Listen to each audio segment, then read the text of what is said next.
Abandoned buildings surprisingly attract various people, one of which being urban explorers. Urban exploration, also known as urbex, is the act of exploring abandoned places or man-made structures and has, as it stands today, a very large community on Reddit, Instagram, and other social media platforms. People pursue this hobby because of history and documentation behind these old abandoned places, and others because of the thrill. Despite this, many dangers and risks come with it, some of which being unstable structures, radiation, squatters or homeless people, drug addicts, or things much, much worse. Here are 4 true creepy urban exploration stories.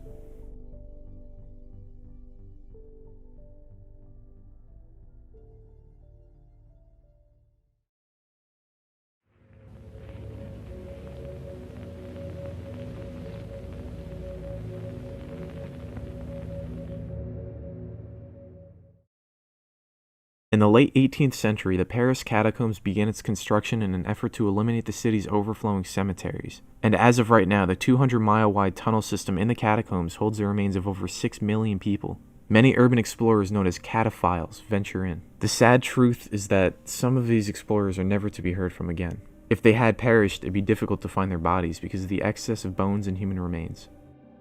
The footage you're about to see was discovered on an old, dusty camcorder in the Paris catacombs in the early 1990s.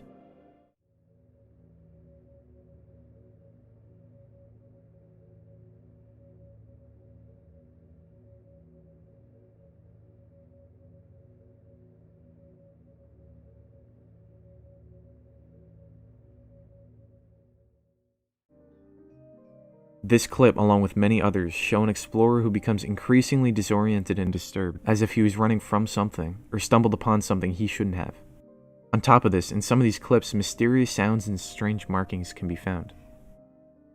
Francis Freeland made a documentary for this footage in which he and a search party actually went into the catacombs to look for this missing man. This was unsuccessful, and the man who recorded the footage has yet to be identified.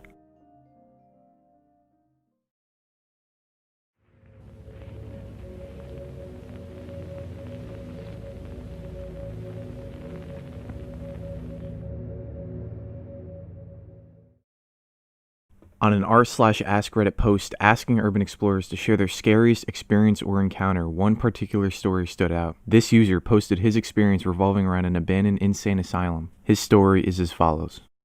There's an abandoned East Coast insane asylum that I've often seen posted both on Reddit as well as various other places around the internet. I personally have been there around 10 or 15 times over the course of the decade, and each time I've found something new, as the complex is very spread out and very massive. What I've never seen posted nor even mentioned, however, is the maze of tunnels beneath the complex. Connecting each building is a subterranean network of tunnels for steam, water, sewage, and electricity. The tunnels are all roughly 10 to 15 feet underground and quite long. They lead into the basement of each structure in a portion of the complex, with an emergency escape hatch that leads into the woods behind the buildings in a portion. One weird thing is that most of the entrances to the tunnel system are hidden in the walls. I exited through a door once and found myself in a room that was the complex's post office, where I'd literally been 5 times before, and had never noticed that there's a hidden passageway integrated into the wood paneling. The complex has been abandoned for 20 to 30 years, so parts of the tunnel are very wet with leaking water. When you're down there, you constantly hear environmental noise as well as echoes from your own movement. There's nothing reflective down there, and there are no outside sources of light. If you don't have a bright enough flashlight, it can get kind of difficult to make out the features of things in the distance. So you're relying a lot upon slight tonal differences of what you can see to determine what something is off in the distance before you're right up on it. First of all, I have a stupid habit of going to these places by myself. I've recently started correcting this because you never know when an accident can happen, leaving you alone underground in the dark. The last time I was in the tunnels, I was by myself with a single AA battery powered 75 to 100 lumen LED flashlight, mistake number 2.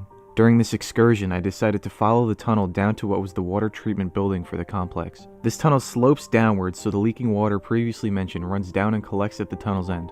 So at the end of the tunnel, I enter this large room with 2 15-foot tall water storage tanks. There's probably an inch of water and muck on the floor, which makes a sucking noise when you walk. So I'm standing still looking around with my flashlight, and from the opposite side of the room, around 20 feet away, I hear a sucking noise. There is someone else in this underground room with me. I shine my flashlight across the room and don't see anything, but keep hearing the wet footprints. All of a sudden, I shine the light on this human-shaped object that is just black. There is no difference in shading or anything. It's like a shadow against a peach-colored concrete wall. I stammer out a hello, and all of a sudden, I can see this person's 2 eyes flash up, reflecting back my flashlight, but that's it. I don't know if the person was in a ghillie suit or what, but it's impossible to make out anything distinguishing. So at this point, I flip out. I spin 180 degrees on my heels and bolt. I'm flying up the incline tunnel, slipping and sliding all over the place. I fell a handful of times, sprained my wrist badly, and got a number of cuts on my one knee. That run through the underground tunnels felt like an eternity. If you've ever seen the subway scene from the movie 28 Weeks Later, that's the closest thing I can approximate it to. It was the closest thing I've ever experienced to a living nightmare, and I've never been so terrified in my life. Looking back, I'm sure whomever I met down there in the dark was probably as terrified as I was, unless they were crazy. I have no reason to believe they followed me, and they probably ran back the way they came, same as I did. I noticed that they didn't have a flashlight on, so what I think probably happened is that they noticed my light, pulled a hoodie over their head, turned their light off, and tried to hide as best as they could. If there's a takeaway from this, it can be summed up in one single sentence. Don't enter strange underground tunnels through hidden doors beneath long abandoned forgotten insane asylums with a single tiny flashlight when you're by your lonesome.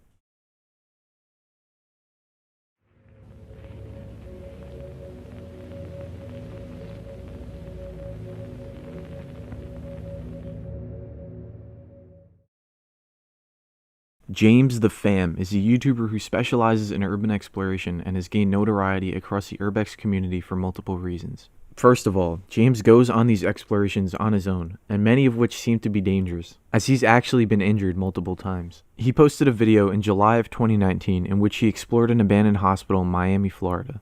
A lot of things happen here, but I'll be showing you the main highlights.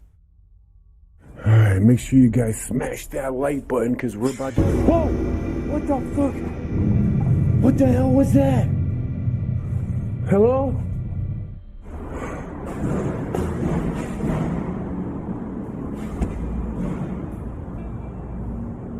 Okay, there's somebody here. There's gotta be somebody here. Whoa, what is this? Whoa, check this out, guys. You can actually get out right here. What the hell? Whoa, what the? Oh, what the hell? Oh my god, dude.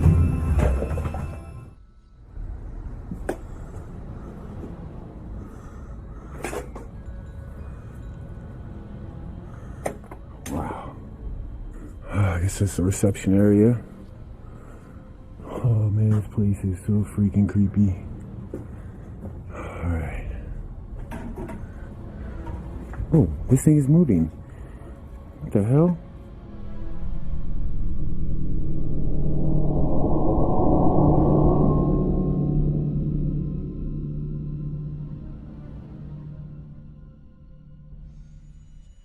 Obviously, James is being messed with here.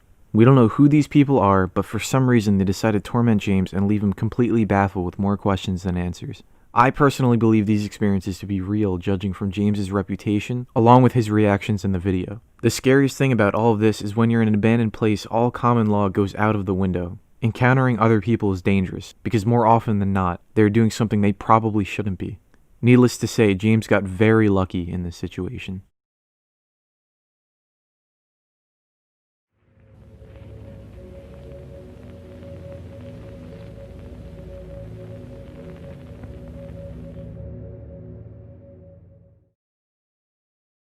This specific YouTube video has gained tons of popularity and has been featured on numerous channels, so I figured it would only make sense to include it. Tim John Ben posted this video in November in 2001, nearly 10 years ago. Take a look. What is this? Whoa, guys. Whoa. Whoa. John, what degree are you stepping on? Oh my god. Okay, well. Close it. Oh, Dude. smells so bad.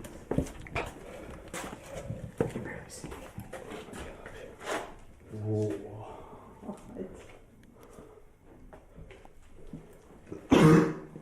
That smells really bad. What is that? John, what is that? It's like... Come on, let's go. Let's check this out. I think that smells really bad. That is like... Oh.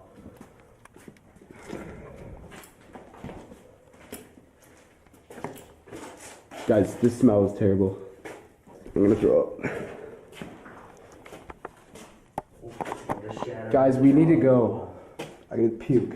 Oh. Yeah, you alright? Dude, are you okay? Hey, God. Hey. Yeah, guys, we gotta go, man.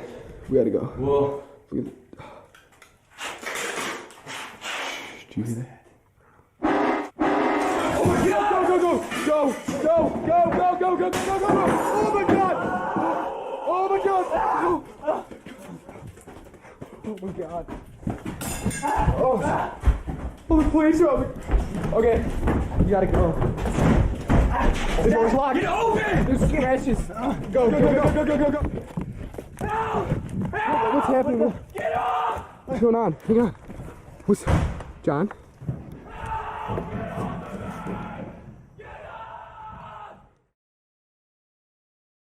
So I'm on the fence with this one. I want to believe it's real because the throwing up sounded genuine. Tim's channel has a good reputation, and the screams and everything are just absolutely terrifying.